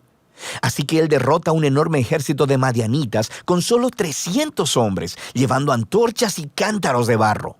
Pero Gedeón tiene un carácter bastante malo y asesina a un grupo de israelitas porque no lo ayudaron en su batalla, y de ahí todo va de mal en peor. Él hace un ídolo con el oro que ganó en sus batallas, y después que él muere, todo Israel adora al ídolo como a un dios, y el ciclo comienza otra vez. El siguiente juez principal es Jefté, quien es algo así como un matón de la mafia que vive en las montañas. Y cuando las cosas se ponen muy mal para Israel, los ancianos vienen a él y le ruegan por su ayuda. Y Jefté era un líder muy efectivo. Ganó muchas batallas contra los amonitas, pero estaba tan poco familiarizado con el Dios de Israel que lo trata como a un dios cananeo. Jura sacrificar a su hija si gana la batalla. Esta trágica historia nos muestra qué tan bajo ha caído Israel. Ya no conocen el carácter de su propio Dios, lo que los lleva al asesinato y a la falsa adoración. El último juez, Sansón, es por mucho el peor. Su vida empezó con mucha promesa, pero a él no le importa el Dios de Israel. Era promiscuo, violento y arrogante. Ganó brutalmente batallas estratégicas contra los filisteos, pero a costa de su propia integridad, y su vida termina con un violento asesinato en masa. Ahora, una nota rápida. Notarás un tema repetido en la sección principal del libro. En momentos claves, el Espíritu de Dios empoderará a cada uno de estos jueces para lograr grandes actos de liberación. Ahora, el hecho de que Dios use a estas personas realmente arruinadas no significa que valide todas o aún algunas de sus decisiones. El primero y principal compromiso de Dios es salvar a su pueblo. Pero todo lo que tiene para trabajar son estos líderes corruptos, así que Él obra a través de ellos. Esta sección entera está diseñada para mostrarnos lo mal que se han puesto las cosas. Ya no puedes diferenciar entre los israelitas y los cananeos, y estos solo son los líderes. La sección final muestra a Israel como un todo, tocando fondo. Hay 2 historias trágicas aquí, y no son para gente con corazón muy débil. Están estructuradas por una frase clave que se repite 4 veces al cierre del libro. En esos días no había rey en Israel, y cada uno hacía lo que bien le parecía. La primera historia es acerca de un israelita llamado Micaía, que construye un templo privado para un ídolo, y el lugar es saqueado por un ejército privado enviado de la tribu de Dan. Así que ellos llegan y se roban todo, y luego van y queman la pacífica ciudad de Lais y asesinan a todos sus habitantes. Es una historia horrible. Cuando Israel olvida a su Dios, los más fuertes se salen con la suya. La última historia del libro es aún peor. Es una impactante historia de abuso sexual y violencia que conduce a la primera guerra civil de Israel. Es una historia muy perturbadora y ese es el punto. Se supone que estas historias sirvan como advertencia. El descenso de Israel a la autodestrucción es el resultado de apartarse del Dios que los ama y quien los salvó de la esclavitud en Egipto. Israel necesita ser librado de nuevo, ahora de ellos mismos. El único rayo de esperanza se encuentra en esta frase repetida en la última parte del libro. De hecho, forma la última oración de la historia. No había rey en Israel. De manera que el escenario está listo para que los siguientes libros cuenten los orígenes de la familia del rey David, el libro de Ruth y también los orígenes del reinado mismo en Israel, el libro de Primera de Samuel.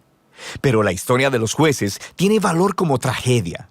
Es una explicación que nos trae sobriedad, nos demuestra la condición humana y al final apunta hacia la necesidad de la gracia de Dios enviando un rey que rescate a su pueblo. Y de esto trata el libro de Jueces.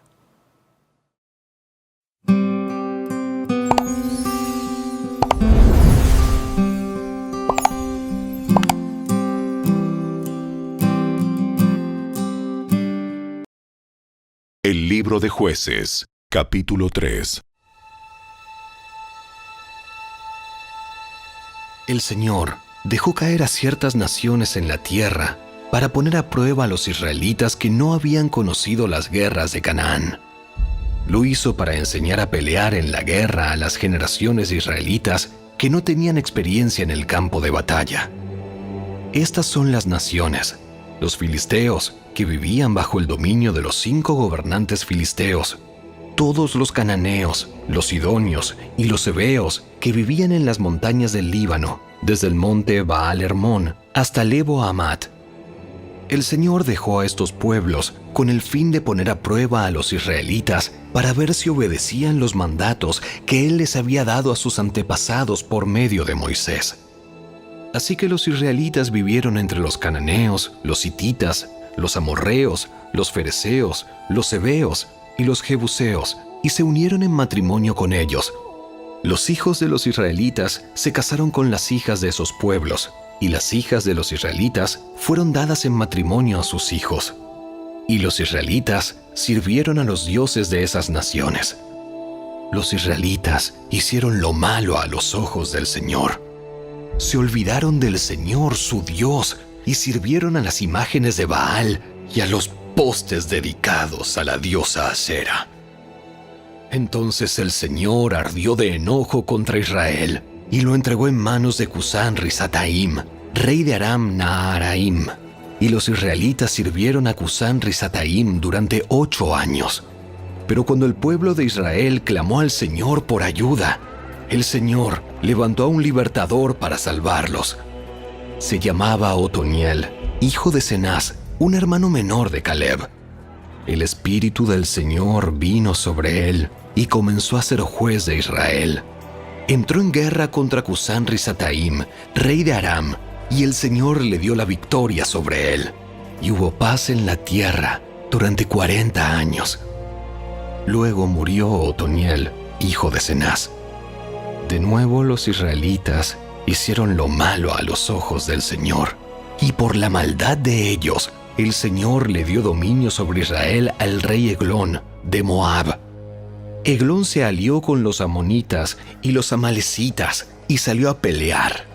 Derrotó a Israel y tomó posesión de Jericó, la ciudad de las palmeras. Entonces los israelitas sirvieron a Eglón, rey de Moab, durante 18 años. Sin embargo, cuando el pueblo de Israel clamó al Señor por ayuda, el Señor nuevamente levantó a un libertador para salvarlos. Se llamaba Ahod, hijo de Gera, quien era un hombre zurdo de la tribu de Benjamín. Los israelitas enviaron a Ahod a entregar el dinero del tributo al rey Eglón de Moab. Así que Ahod hizo una daga de 2 filos, de unos 30 centímetros de largo. La ató a su muslo derecho y la escondió debajo de la ropa. Luego le llevó el dinero del tributo a Eglón, quien era muy gordo. Después de entregar el pago, Ahod emprendió el regreso junto con los que le habían ayudado a llevar el tributo. Pero cuando Ahod llegó a donde estaban los ídolos de piedra, cerca de Gilgal, se regresó. Se presentó ante Eglón y le dijo: Tengo un mensaje secreto para usted. Entonces el rey les ordenó a sus sirvientes que se callaran y que todos salieran de la habitación. Así que Ahod se acercó a Eglón, quien estaba sentado solo en una habitación fresca de la planta alta, y le dijo: Tengo un mensaje de Dios para usted. Cuando el rey Eglón se levantó de su asiento, Ahod sacó con la mano izquierda la daga que tenía atada al muslo derecho y se la clavó al rey en el vientre. La daga entró tan profundo que la empuñadura se hundió bajo la gordura del rey. Así que Ahod no sacó la daga y al rey se le vaciaron los intestinos. Entonces, Ahod cerró las puertas de la habitación, les puso llave y escapó por la letrina. Ahod ya se había ido cuando los sirvientes del rey regresaron y encontraron cerradas las puertas de la habitación de la planta alta. Pensaron que tal vez el rey estaba usando la letrina dentro del cuarto, así que esperaron. Pero al ver que el rey tardaba mucho en salir, se preocuparon y buscaron una llave. Cuando abrieron las puertas, encontraron a su amo muerto en el suelo.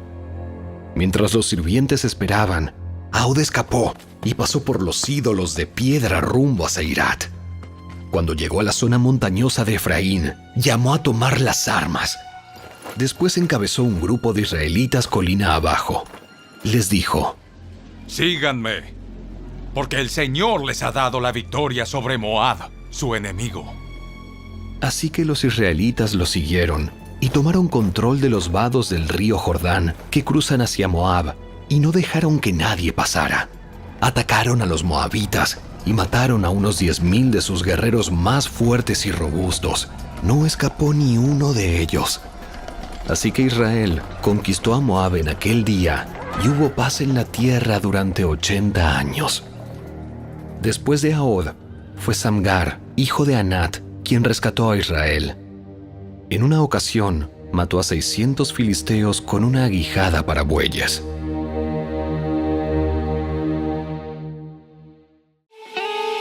Si te gustó este video, dale me gusta, suscríbete a nuestro canal y asegúrate de activar la campanita de notificaciones para que siempre estés al día con nuestros nuevos recursos. Recuerda seguirnos también en nuestras redes sociales. Descarga ahora mismo la app y escucha la audiobiblia dramatizada en tu celular. Busca lectura pública de la Biblia en la tienda de tu dispositivo o vea la descripción de este video donde también encontrarás los links de descarga. Para ver el siguiente video, toca el recuadro que aparece en tu pantalla. ¡Hasta pronto!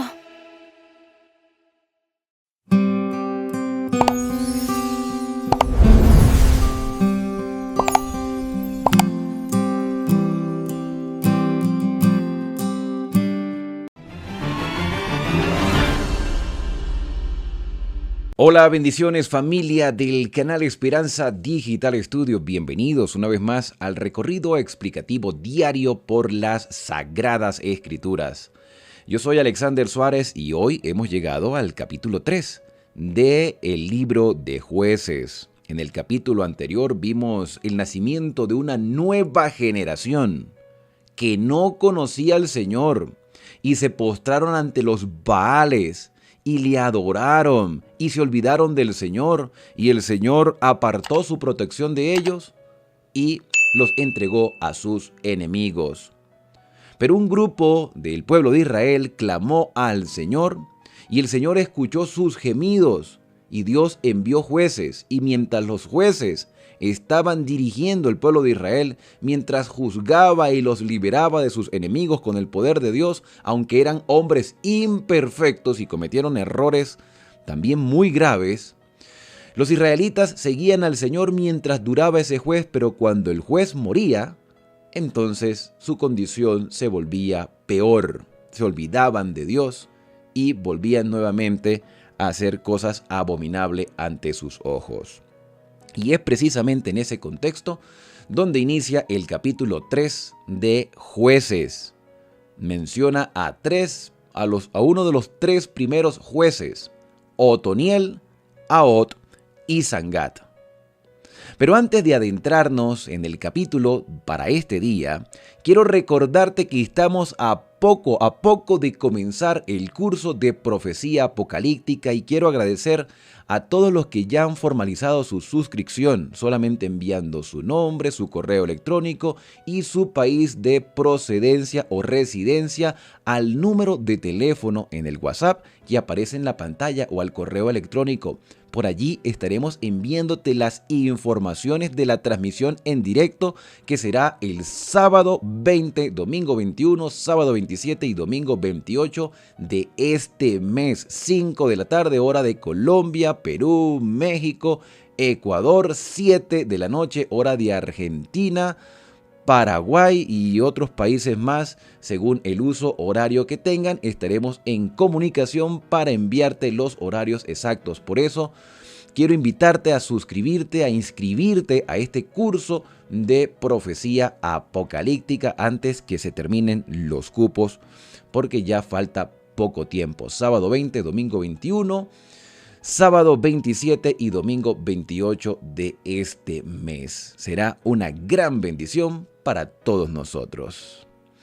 Y bien, hoy vamos entonces a analizar el capítulo 3 de Jueces, que empieza de la siguiente manera. Estas son las naciones que el Señor dejó para probar a Israel, a los que no habían conocido las guerras de Canaán. La nueva generación no conocía la guerra, estaban ahí ya establecidos. Sus padres cruzaron el río Jordán, pasaron por el desierto, comieron el maná, pero esta nueva generación estaba ahora tranquila, con sus posesiones, con sus casas, con sus terrenos, con sus ganados. Se olvidaron de Dios, descuidaron la vida devocional y Dios permitió adversidades. Las adversidades Dios las permite para nuestro bien, para probarnos, para hacernos reflexionar. A veces vienen las dificultades a nuestra vida y preguntamos, Señor, ¿por qué? Cuando deberíamos más bien analizar la situación y decir, ¿para qué? ¿Para qué Dios permite la adversidad? Bueno, Dios permitió guerras a esta nueva generación porque ellos no habían conocido las dificultades, estaban cómodos. Para que al menos, dice el versículo 2, los descendientes de Israel conocieran la guerra y la enseñen a los que no la habían conocido, para que sepan lo que es batallar, para que sepan lo que es enfrentarse a las adversidades. No todo puede salir bien cuando estamos viviendo en un conflicto cósmico. Tenemos que entender que estamos en guerra. Por eso el apóstol Pablo nos exhorta a colocarnos toda la armadura de Dios. La vida del cristiano es una constante batalla, como también lo es para cualquier persona que no profese ningún tipo de fe o ningún tipo de creencia. Todos tenemos que enfrentar lucha, solo que el cristiano que confía en su Señor sabe que las batallas las libra el Todopoderoso y nos hace más que vencedores. No estamos enfrentando la guerra solo, no estamos enfrentando las luchas desamparados, tenemos la ayuda del Señor. En cambio, el que no cree, el que no acepta la voluntad del Señor, tiene que enfrentar esta vida solo y cometer errores graves y hacer cosas totalmente inadecuadas, justificando sus acciones para lograr sus objetivos. 5 príncipes filisteos, todos los cananeos, los sidonios, los heveos que habitaban en el monte Líbano. El monte Líbano estaba hacia el norte y los filisteos estaban hacia las costas del mar Mediterráneo. Desde el monte Baal, Hermón hasta Hamat, estas naciones fueron dejadas para probar a Israel, para que se viera si obedecían los mandamientos del Señor que Él había dado a sus padres por medio de Moisés. Y aquí hay una respuesta a el para qué Dios permite algunas dificultades en nuestra vida, para ver si realmente confiamos en Él y estamos dispuestos a obedecer sus mandamientos. Cuando alguien de repente no tiene un trabajo, no tiene un empleo estable, un salario fijo, y sabe que los mandamientos de Dios están vigentes y pueden salirle oportunidades laborales, pero tiene que echar por tierra el 4º mandamiento, entonces ahí Dios prueba realmente en quién estamos confiando. Si confiamos en el trabajo que ha de venir, que será quizás momentáneo, o confiamos en el Todopoderoso que en el pasado nos dio todas las cosas? Versículo 5. Así los israelitas habitaron entre el cananeo, entre los hititas, entre los amorreos, entre los fereceos, entre los heveos y los jebuseos. Así como tú y yo habitamos en una sociedad corrompida, Israel le tocó vivir, por el error de sus padres y por muchas otras circunstancias, le tocó vivir en medio de estas poblaciones idólatras. Y tomaron, dice, versículo 6, tomaron de sus hijas por esposas. Terrible error. Terrible error. El mismo error que aparece en el libro de Génesis. Los hijos de Dios, es decir, los fieles de Dios, vieron que las hijas de los hombres, o sea, las mujeres que no reverenciaban a Dios, las descendientes de Caín, que eran hermosas, ellos, los hijos de Dios, las vieron y la tomaron por esposas, y eso degradó a la tierra a tal punto que Dios tuvo que enviar un diluvio universal, porque el corazón del hombre era de continuo solamente hacia el mal. Y eso es precisamente lo que sucede en el libro de Jueces. Al tomar por esposa a las hijas de los cananeos, entonces sus hijos iban a ser peor que ellos. Y ellos, para no tener conflicto matrimonial, entonces preferirían inclinarse a dioses ajenos. Parece que la influencia de maldad tiende a ser más fuerte que la influencia del bien. Y tomaron de sus hijas por esposas y dieron a sus hijas a ellos, peor todavía, y entonces sirvieron a sus dioses. Es a partir del versículo 7 donde aparece el primer de los 3 jueces del capítulo 3. Otoniel, un hombre ya conocido, sobrino de Caleb, quien demostró ser valiente y ganó la mano de la hija de Caleb para hacerla su esposa. Acsa, quien se casó con Otoniel, quien mostró valentía, ahora es colocado como un juez del Señor en Israel. Los israelitas, pues, hicieron lo malo a los ojos del Señor, y nuevamente se repite esta frase: olvidaron al Señor su Dios y sirvieron a los Baales y sus postes idolátricos. Y el Señor se enojó, su enojo se encendió contra Israel y los abandonó en manos de un hombre llamado Cusán Risataín, quien es descrito como rey de Mesopotamia, aunque en el versículo 10 también se le describe como rey de Siria. Posiblemente era rey de todos esos territorios que en el futuro se llamarían Babilonia y Siria. Todo ese territorio de Mesopotamia, toda esa parte oriental, era dominada por un rey llamado Cusán Risataín, un hombre poderoso que vino entonces a enfrentar a los israelitas, y dice la parte final del versículo 8 que los israelitas los sirvieron durante 8 años, como 2 periodos presidenciales, 8 años dominados por un rey extranjero que tomó esas tierras porque el pueblo se alejó de Dios y empezaron a sufrir las consecuencias, demostrando así que los Baales no tenían ningún tipo de poder porque ahora Israel estaba humillado ante un rey mesopotamio. Entonces los israelitas clamaron al Señor. Ellos claman, se alejan y después claman. Posiblemente estos clamadores, estas personas que están manifestando su dolor eran los fieles. Y estos fieles motivaban a los infieles a clamar al Señor, a buscar al Señor, a cambiar el rumbo de la vida, a exhortarlos a que cambiaran de mentalidad y dejaran la terquedad de ser adoradores de dioses falsos, de objetos de madera, de piedra. Y dice que Israel clamó al Señor y entonces el Señor levantó un libertador, levantó a Otoniel, hijo de Cenaz, hermano menor de Caleb, quien los libró. Y el Espíritu del Señor vino sobre él. Otoniel fue movido por el Espíritu Santo y juzgó a Israel. Salió a la guerra y el Señor entregó en su mano a Cusán Risataín, rey de Siria y rey de Mesopotamia también, y prevaleció contra Cusán Risataín, y así reposó la tierra durante 40 años. 8 años de opresión por el desvío de un pueblo y 40 años de paz.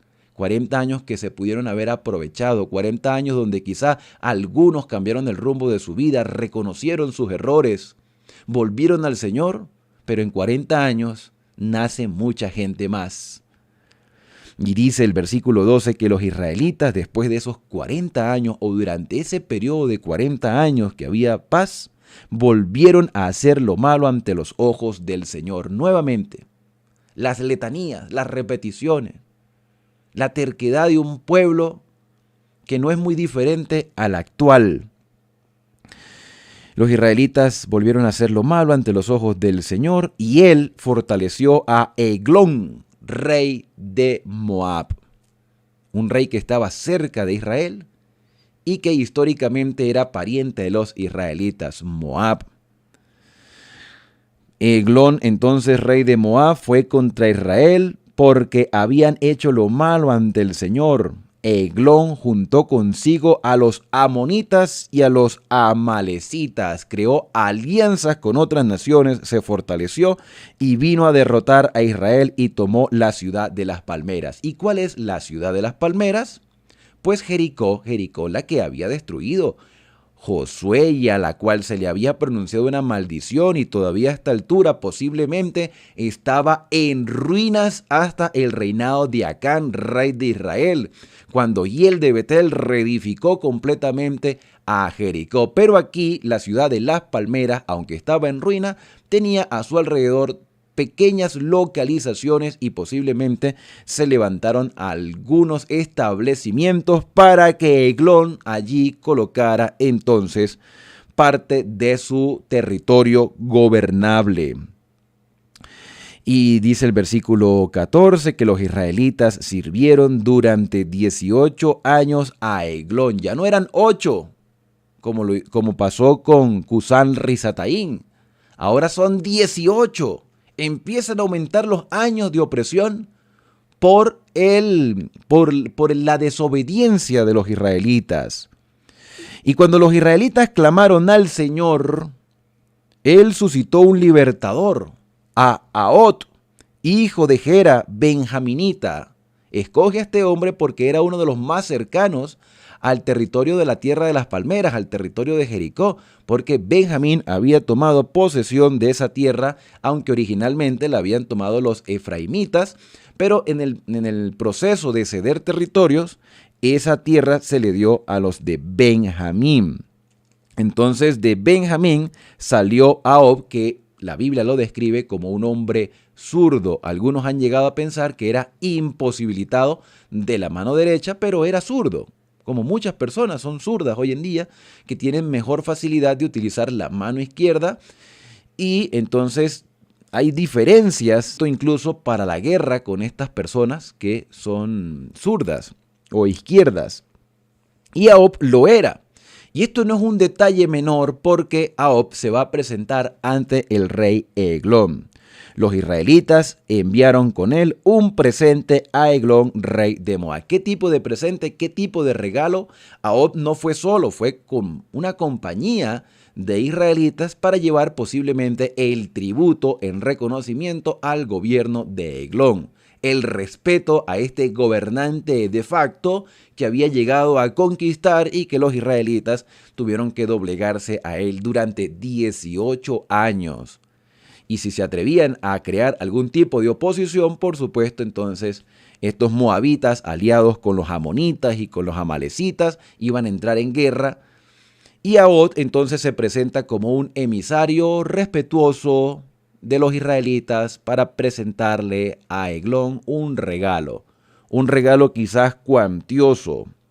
Ahot, dice el versículo 16, si había hecho un puñal de doble filo, un puñal cortante, según la escritura medía un codo de largo, que es aproximadamente 45 centímetros, aunque se cree que posiblemente era un poco más pequeño, quizás de 30 centímetros. Y como era zurdo, como era izquierdo, entonces estaba del lado contrario dentro de sus ropas y no había ningún tipo de sospecha porque venían con regalos, con presentes, con tributos al rey Eglón. No había ningún tipo de sospecha de sublevación. Dice que esta daga estaba debajo de sus vestidos del lado derecho, porque como es zurdo, entonces estaba del lado derecho. Y quizá muchas personas no sabían esta condición de Ahod.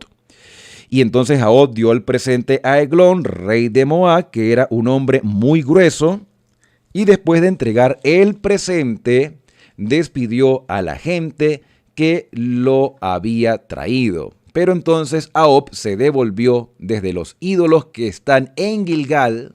O sea, Ahod se va, pero regresa. Y entonces le dice al rey: rey, tengo una palabra secreta para decirte. El rey no estaba solo en su cámara. Había muchas personas, pero el rey dijo: cállate. Entonces todos se salieron y quedó Eglón y Ahod. Eglón confió en Ahod porque había mostrado respeto. Y Ahod se acercó a él, que estaba sentado solo en la sala de verano, que posiblemente era una tercera habitación, un tercer piso, donde el rey no solamente gobernaba, sino que tenía la oportunidad de descansar, de asearse de muchas cosas. Y Ahod dijo: tengo palabra de Dios para ti. Entonces él se levantó de su silla. Este hombre que me ha manifestado respeto, ahora me va a decir una palabra de Dios a mí.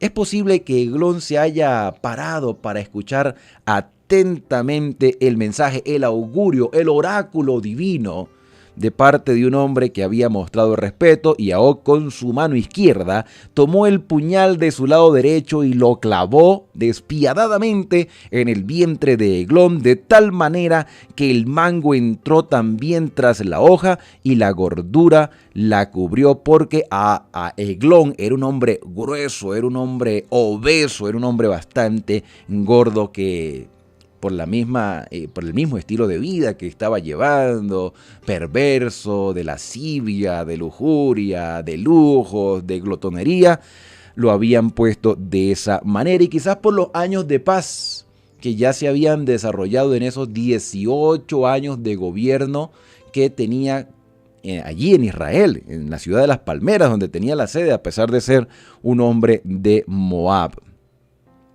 Entonces dice que el versículo 22, el mango entró tras la hoja y la gordura la cubrió, y Ahod no sacó el puñal de su vientre, y a este hombre le sale el excremento de la impresión de habérsele atravesado el vientre. Entonces el hombre evacúa. Es una expresión un tanto grotesca dentro de la escritura que va a crear ahora un eufemismo. Dice el versículo 22 que Ahod salió al patio, salió por la puerta tranquilamente, cerró la puerta, echó cerrojo, y cuando él hubo salido vinieron los siervos del rey, y al ver la puerta que estaba cerrada dijeron: sin duda él se está, y esta versión que yo tengo dice, él se está aliviando en el cuarto del refrigerio. ¿Cómo lo dice la versión que tienes en tu mano en este momento? La versión Reina Valera 60 dice: y él seguramente cubre sus pies en la sala de verano. ¿Cubre sus pies? Pero esta versión dice: ¿se está aliviando? Hay otras versiones que son un poco más escatológicas, porque hablan acerca de que estaba haciendo sus necesidades fisiológicas. Eso quiere decir que la Biblia utiliza un eufemismo como el de cubrir los pies para que la expresión no sea grotesca, porque estamos hablando de un libro sagrado.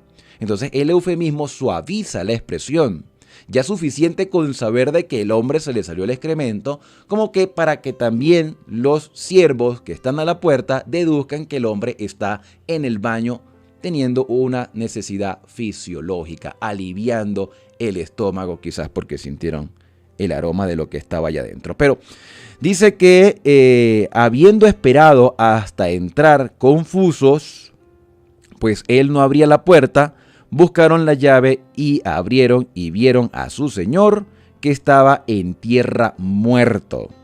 Mientras ellos se detuvieron, Ahod tuvo la oportunidad de escapar, pasó por los ídolos y se puso a salvo en Seriat. Y cuando hubo entrado en Israel, tocó el cuerno, el chofar, en el monte de Efraín, y los israelitas descendieron con él del monte, y él iba delante de ellos.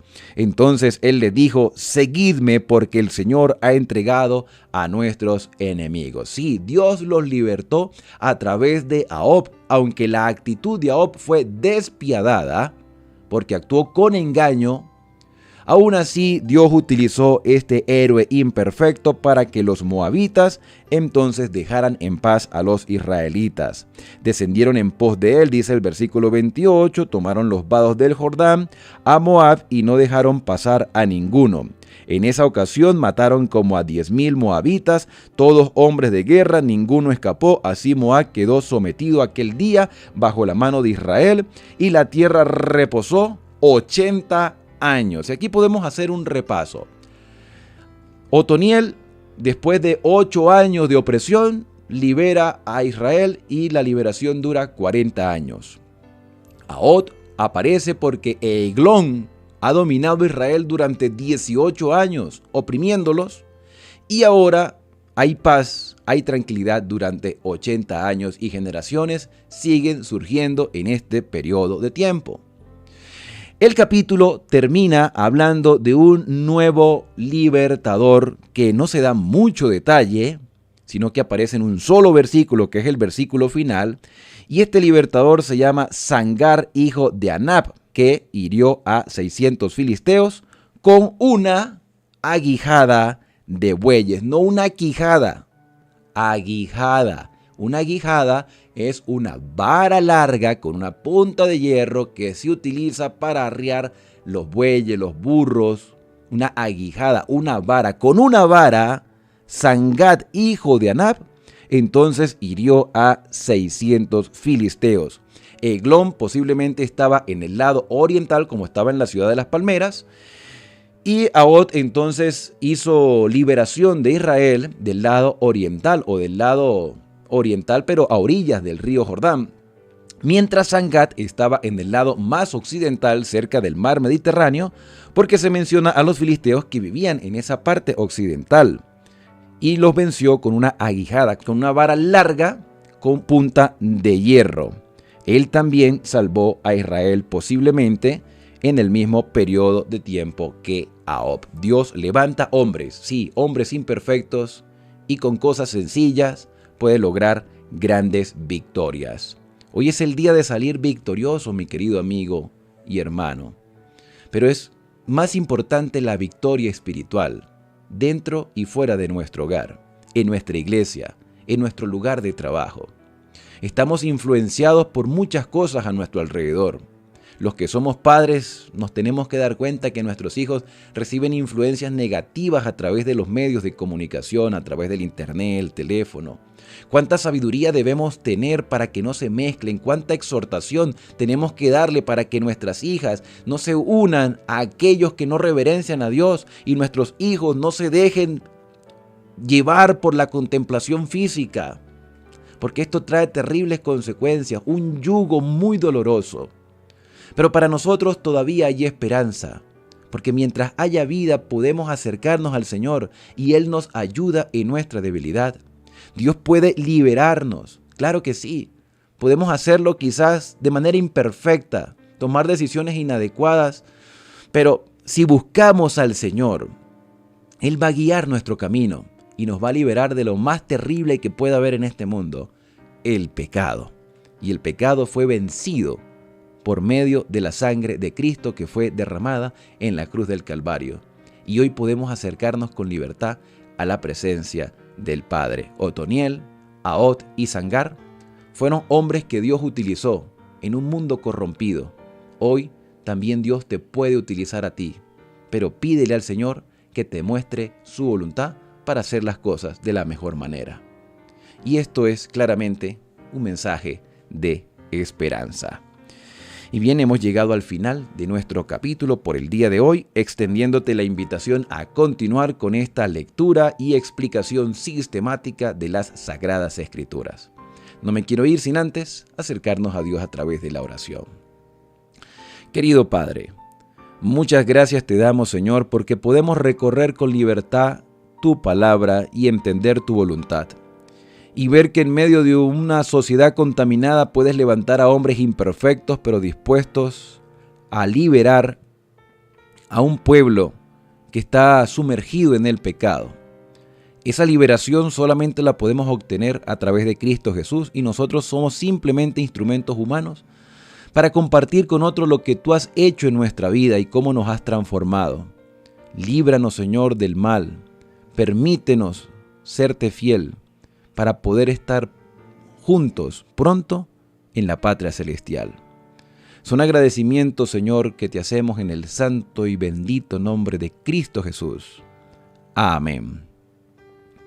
Bien, y ahora al despedirnos, decimos a cada uno: Dios te bendiga y te guarde. Haga resplandecer Dios su rostro sobre ti y tenga de ti misericordia. Dios alce sobre ti su rostro y ponga en ti paz. Nos vemos en un próximo video aquí en Esperanza, el canal de las Sagradas Escrituras. No olvides suscríbete ahora. Déjame un comentario, ¿qué tal te ha parecido el capítulo del día de hoy? Y compártelo con otras personas.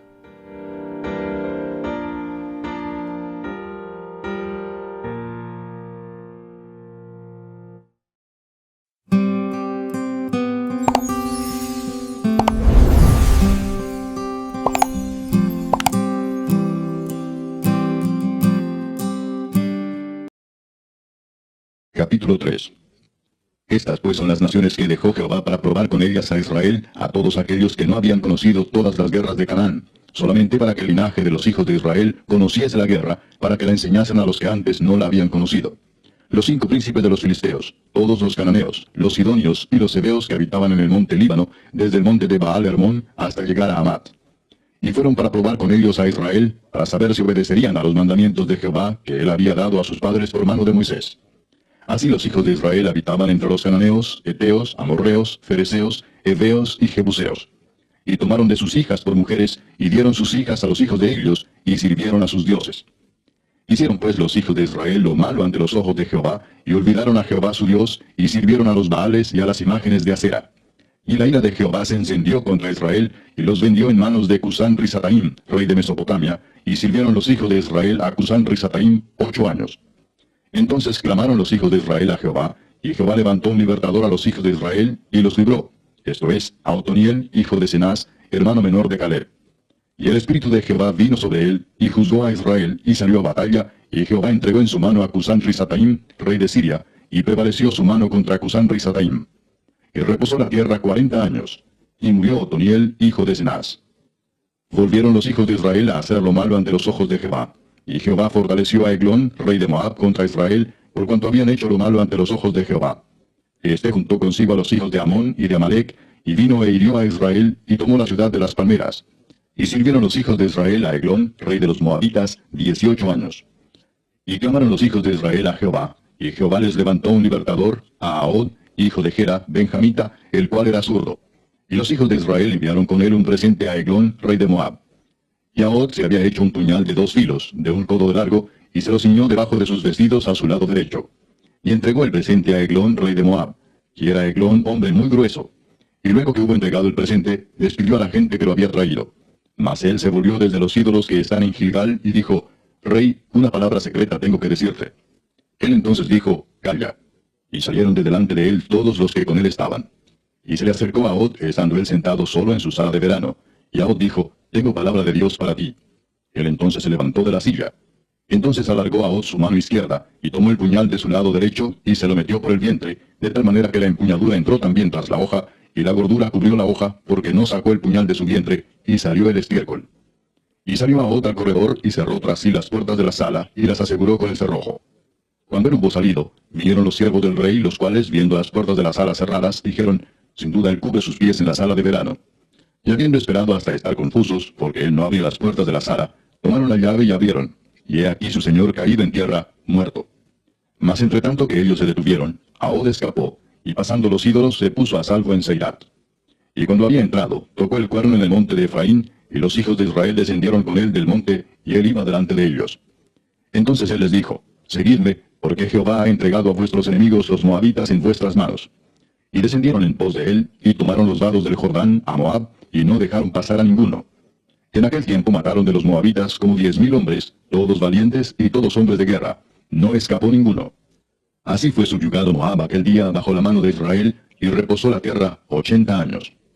Después de él fue Sangar, hijo de Anat, el cual mató a 600 hombres de los filisteos con una aguijada de bueyes, y él también salvó a Israel.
La Biblia dice que Él pelea por su pueblo. Él pelea por ti esta noche. Di esta frase con nosotros. Y yo sé quién va conmigo, va por mí. Y quien a mis enemigos hace huir. Di una vez más. Y yo sé quién va conmigo, va por mí. Y quien a mis enemigos hace huir.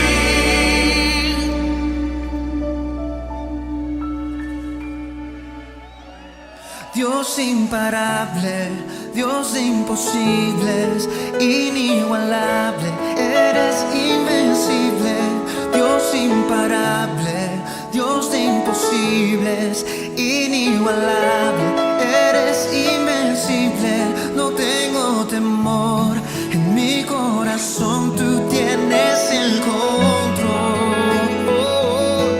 no tengo temor, en mi corazón tú tienes el control. No me falta nada si te tengo a ti. No me falta nada si te tengo a ti. A ti, Jesús, falta nada si te tengo a ti. No me falta nada si te tengo a ti, Señor.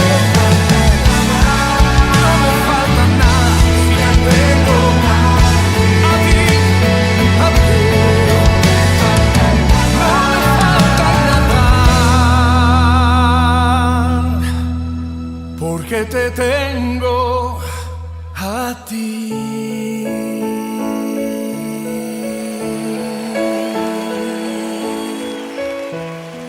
Que se oiga esa alabanza.